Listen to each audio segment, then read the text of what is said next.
वस्सलातु वस्सलाम अला मन ला नबिय्य बअदा अम्मा बाद फ़अऊज़ु बिल्लाहि मिनश शैतानिर रजीम बिस्मिल्लाहिर रहमानिर रहीम इन्नल्लाह ताला अलैकुम रक़ीबा इन्नल्लाह काना अलैकुम रक़ीबा सदक़ल्लाहुल अज़ीम। तेज कदमों से चलो और ना किसी का सहारा ढूंढो। तेज कदमों से चलो और ना किसी का सहारा ढूंढो। ठोकरें खाओगे तो खुद ही संभल जाओगे। नबी आते रहे, आखिर में नबियों के इमाम आए। नबी आते रहे, आखिर में नबियों के इमाम आए, जो दुनिया में खुदा का आखिरी लेकर पयाम आए। है वो लेकिन तशहुद में अजानों में, है वो लेकिन तशहुद में अजानों में, जहाँ देखो खुदा के नाम के बाद उनका नाम आए। मिल्लत इस्लामिया के नौजवानों, मेरे अजीज भाइयों, जनाबे मुहम्मदुर रसूलुल्लाह सल्लल्लाहु अलैहि वसल्लम के आने से पहले पूरी दुनिया में जलालत व जिहालत, शिर्क व कुफ्र की सियाह चादर लिपटी हुई थी। फजाए कायनात में नफरत व अदावत की तारीख घटाए छाई हुई थी। हर तरफ अदावत व दुश्मनी के शोले भड़क रहे थे। एक इंसान के लिए दूसरे इंसान का जान ले लेना सिरे से कोई जुर्म नहीं रह गया था। भाईचारगी, उखुवत व मोहब्बत के सुनहरे अल्फाज व हुरूफ मुआशरे से बिल्कुल गायब हो गए थे। गोया यूं कहा जाए कि इंसानी कल्ब फहिया कल हिजारतुन और असदु कस्वा का मिज़दाक बन चुका था। और कुरान शरीफ के ये अल्फाज उलाइका कलानाम बल हुम अज़ल्लु, उन पर पूरे सादिक आ रहे थे। पूरा मुआशरा, पूरी दुनिया अब हैवानियत और दरिंदगी और तबाही और बर्बादी के आखिरी किनारे पर पहुंच चुकी थी। कमजोरों पर जुल्म और सितम के पहाड़ तोड़े जा रहे थे। औरतों को जानवरों से भी बदतर समझा जाता था।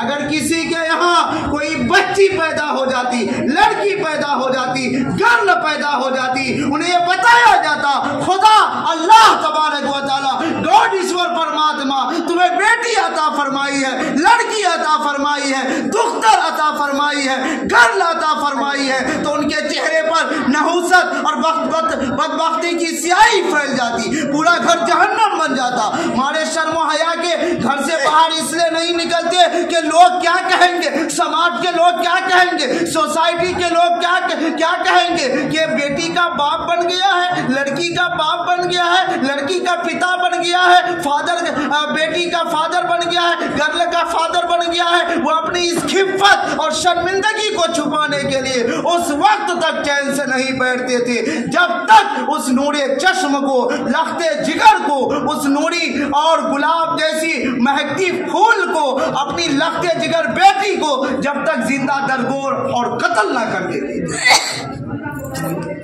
और आज घरानों में ये संग दिली का आलम था कि जब लड़की 5-6 साल की उम्र को पहुंच जाती तो संग दिल बाप उसे एक जंगल की तरफ ले जाया करता और जंगल में ले जा करके पहले एक गहरा गड्ढा खोदता। उस गड्ढे के किनारे उस लड़की को, उस बच्ची को, अपनी दुख्तर को खड़े करके उसको पीछे से धक्का दे देता।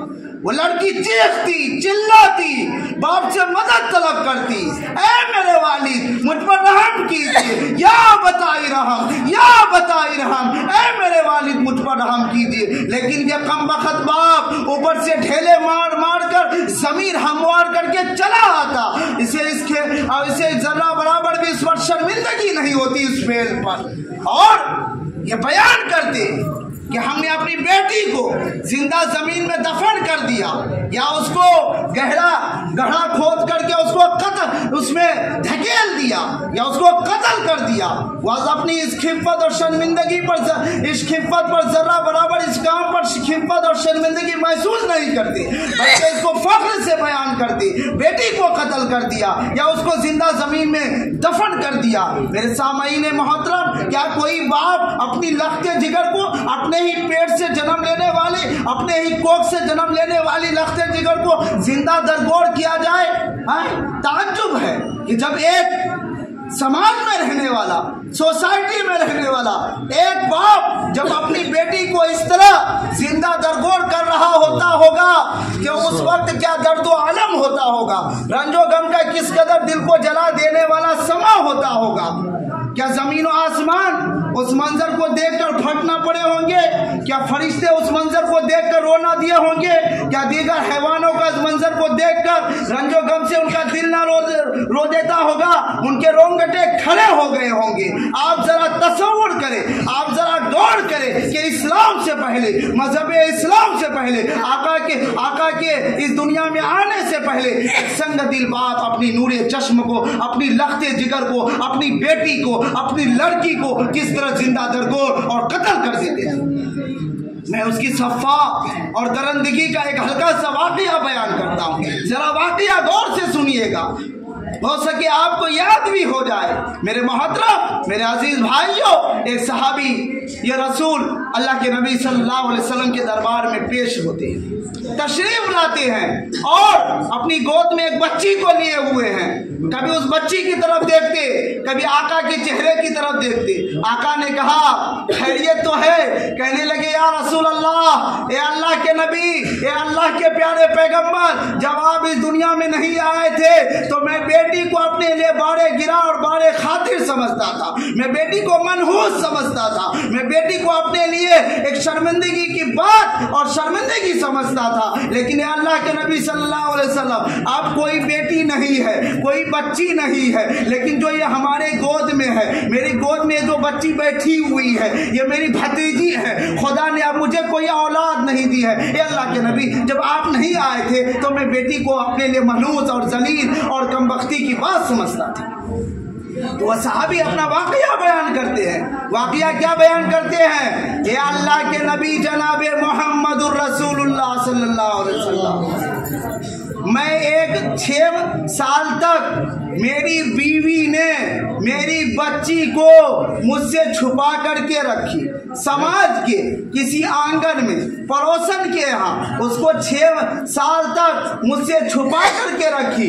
लेकिन एक रोज मैं घर में बैठा हुआ था और खा रहा था और बैठ के था, एक बच्ची आती है और गौर से मुझे देखती है और कहने लगती है, ऐ मेरे अब्बा, मैं अब्बा के होते हुए, मैं फादर के होते हुए, मैं पिता के होते हुए लावारिस और यतीम रहूं? हाँ, ऐ मेरे अब्बा, अब मैं बड़ी हो चुकी हूँ, जूती भी सीधी कर लेती हूँ, कपड़े भी धुल लेती हूँ, खाना भी पका लेती हूँ। ऐ मेरे अब्बा, ऐ मेरे पिता, ऐ मेरे पिताजी, अब टेंशन ना ले, आपकी जूती भी सीधी करूंगी, आपके लिए बिस्तरा भी बिछाऊंगी, आपके लिए खाना भी पकाऊंगी। वो सहाबी कहते हैं, ए अल्लाह के नबी जनाबे मोहम्मदुर रसूलुल्लाह सल्लल्लाहु अलैहि वसल्लम, जब मैंने इस बात को सुना कि मेरी बच्ची बड़ी हो चुकी है, अब इसको बना सवार करूंगा, अब इसकी शादी करानी होगी, निकाह कराना होगा, वो सहाबी कहते हैं कि फौरन मेरे दिलो दिमाग में जाहिलियत का चक्कर आया। अब मेरी बेटी बड़ी हो चुकी है, अनकरीब मैं इसको कत्ल करूंगा, अनकरीब मैं इसको जिंदा जमीन में दफन करूंगा, अनकरीब मैं जंगल के सहरा में ले जा करके किसी कुएं में धकेल देंगे। सहाबी कहते अल्लाह के नबी, कुछ दिनों तक मैंने अपनी उस बच्ची को अपने साथ खाना खिलाता रहा, प्यारी प्यारी बातें करता रहा, उनसे दिली गुफ्तगू करता रहा, लेकिन या अल्लाह के नबी जनाबे मोहम्मद रसूलुल्लाह सल्लल्लाहु अलैहि वसल्लम एक दिन दिल ने ये चाहा, जी चाहा इस बेटी को रखकर क्या करेंगे। फावरा लिया, जंगल को चल दिया, रस्सी फावरा लेकर के जंगल को चल दिया। बेटी कहने लगी, ए अल्लाह के नबी जनाबे मोहम्मद रसूलुल्लाह, ए अल्लाह के नबी सल्लल्लाहु अलैहि वसल्लम, वो सहाबी कहते हैं कि बेटी कहने लगी, ए अब्बा जान मैं भी आपके साथ चलती हूँ। रस्सी फावरा लेकर के जंगल को इस धूप में कहाँ जा रहे हैं, चलिए मैं भी आपके साथ लकड़ियाँ उठाऊंगी, चलिए मैं भी आपके साथ जो काम आप कीजिएगा उस काम में मैं आपके साथ रहूंगी, उस काम को मैं भी अंजाम दूंगी।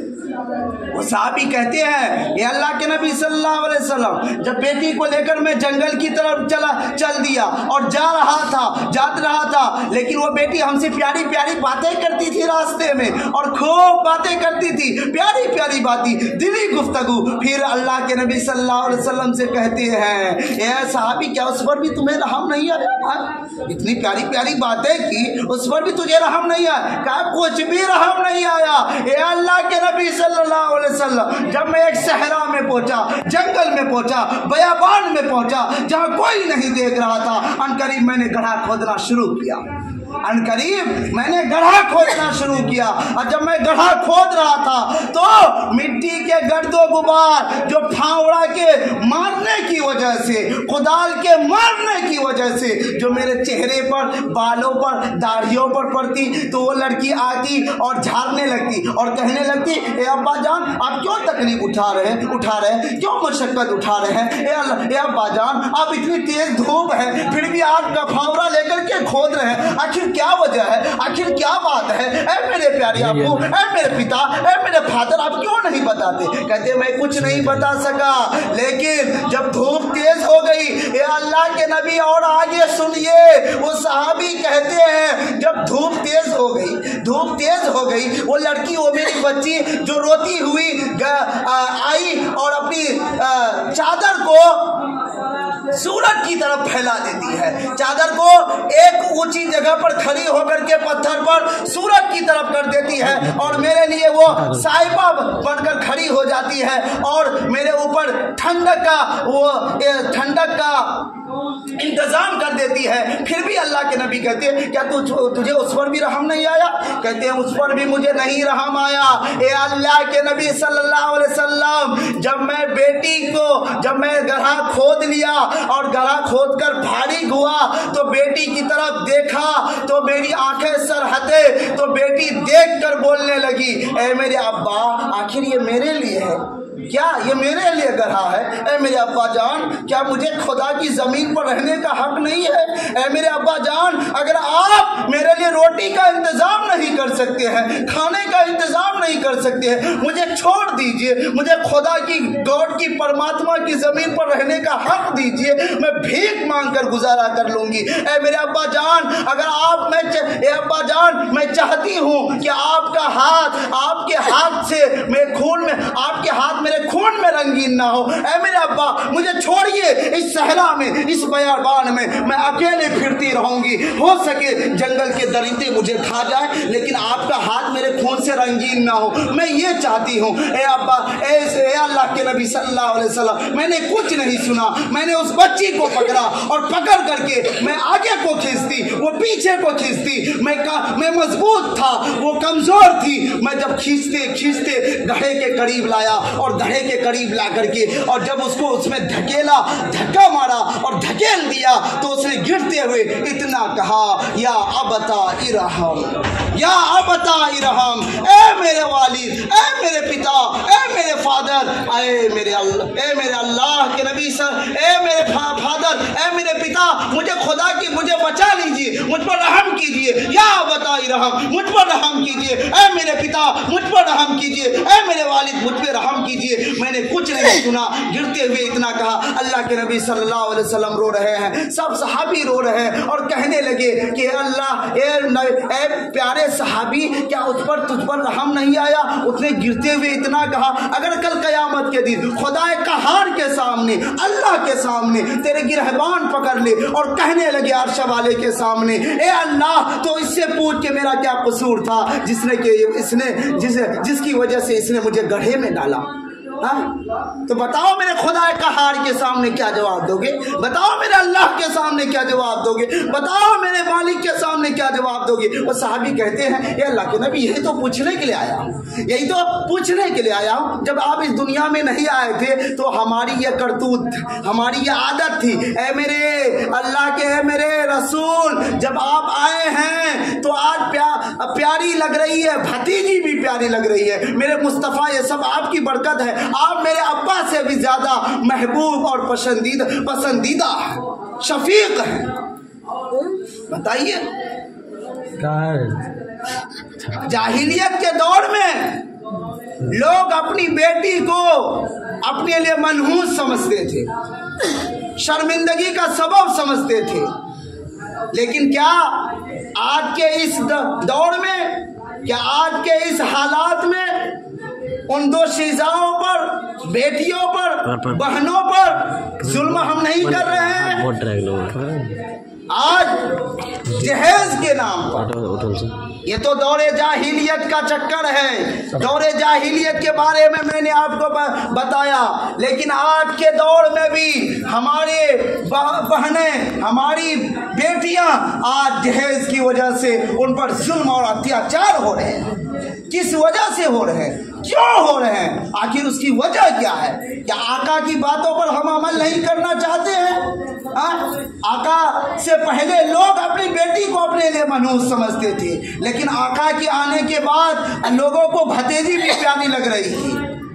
लेकिन मेरे दोस्तों, आका सल्लल्लाहु अलैहि वसल्लम ने फरमाया, जो शख्स इज्जत हासिल करने के लिए शादी करेगा उसे जिल्लत के सिवा कुछ नसीब ना होगा, और जो माल की लालच में शादी करेगा उसे फक्र फाका और तंगदस्ती के सिवा कुछ नसीब नहीं होगा। आज हिंदुस्तानी माशरे में, खास तौर से इस्लामी माशरे में, जहेज एक ऐसा नासूर बन गया है जो एटमी हथियार से भी ज्यादा खतरनाक और मुहलिक साबित होता जा रहा। मैं आपको इसलिए पहले दौरे जाहिलियत की बातों को मैंने बयान किया, अब मैं आज की दौर की बातों को समझा रहा हूँ। समझने की कोशिश कीजिए और आप भी इन बातों को अपने जहनों में पैवस्त कीजिए, ताकि आप भी लोगों के सामने, अवाम के सामने इस तरह से बातों को पेश कर सकते हैं।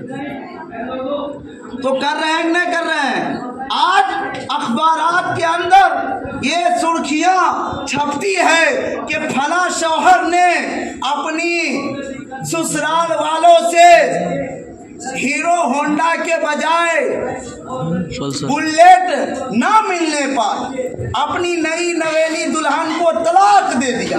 फला शौहर ने अपनी ससुराल वालों से फ्रिज डिमांड करने पर ना मिलने पर अपनी बीवी को इस तरह पीटा कि बीवी अस्पताल में जाकर एडमिट हो गई। फला शौहर ने अपनी बीवी को जहेज के मुतालबात ससुराल वालों की तरफ से पूरी ना करने पर अपनी बीवी के साथ अत्याचार किया और उनके साथ वो सलूक किया जो कि कुरान और हदीस के खिलाफ है, जो इस दुनिया में रह करके इस आसमान के नीचे, आकाश के नीचे और इस धरती पर रह करके, इस पृथ्वी पर रह करके जो कि एक मुजरिम आदमी करता है, वो शख्स वो काम कर बैठा।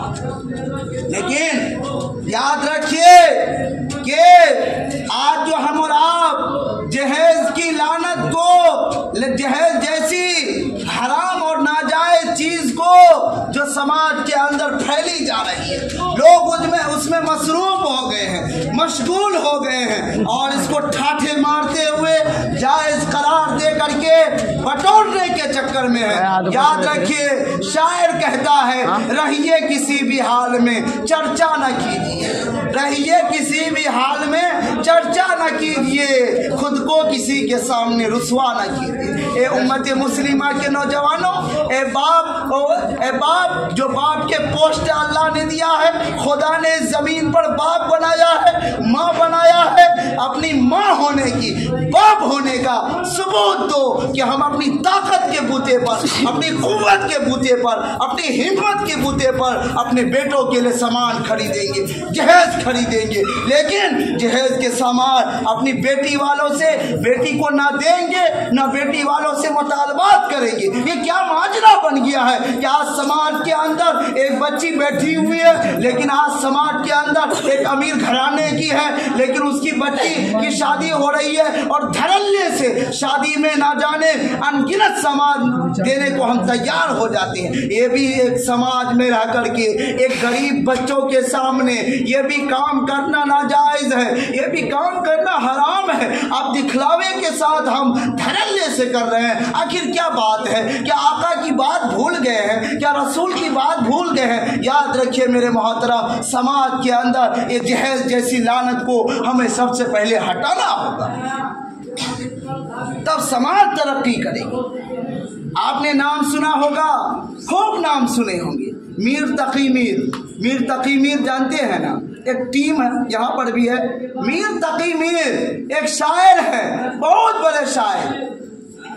ये अपनी बेटी की शादी कराते हैं, पूरी जिंदगी कमाने के बाद रुपया बटोरने के चक्कर में बटोर लेते हैं। जब अपनी बेटी की शादी कराते हैं, जहेज का मुतालबा, डिमांड है जहेज का। आखिर क्या बात है? तो बेटी की शादी कराते हैं, जहेज में सारी चीजें दे देते हैं, और देने के बाद ये मीर तकमीर साहब, शायर साहब घर में बैठे हुए, बेटी जा रही है ससुराल चली गई है, 2-4 दिन रह जाती है। रहने के बाद फोन पे फजर बाद ये खबर मिलती है कि आपकी बेटी ने आत्महत्या कर ली, आपकी बेटी ने फांसी के फंदे को कबूल कर लिया और ये दुनिया से चल बसी।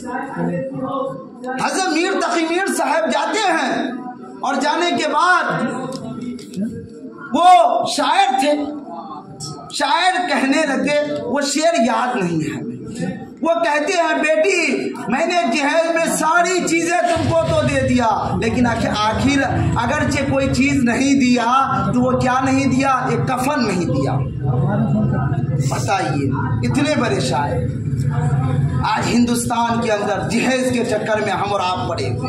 अभी से जहन बनाइए, ये तकरीर करना सुनना कोई बड़ी बात नहीं है। अभी जहन बनाइए, इंशाअल्लाह जब हम उस मोड़ पर पहुंचेंगे, उस उम्र को पहुंचेंगे, हम भी जहेज जैसी लानत को लेने से इनकार करेंगे, नहीं लेंगे।